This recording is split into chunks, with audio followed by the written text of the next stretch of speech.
Hey everyone, welcome back, and this time in this video let me show you how you can practice on Duolingo.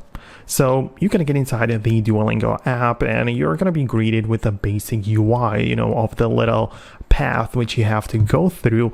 But the point is that you are accelerating on the path when you go through it, but you don't necessarily practice the things which you already know.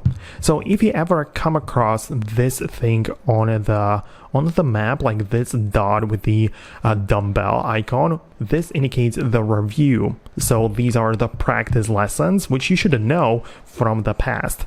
Those with the star are essentially new information which you are absorbing and learning. But as I say, the one with the dumbbell is essentially practicing stuff from the past. But what you can also do is essentially click on your information icon in here and below and so on.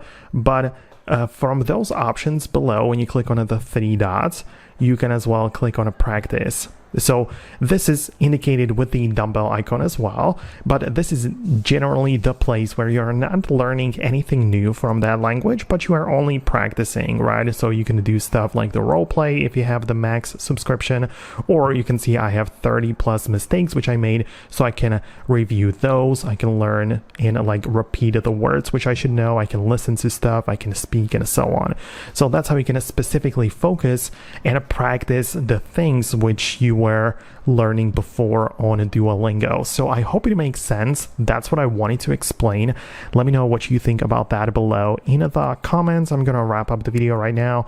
Thanks a lot for watching, and I'll see you later in the future uploads.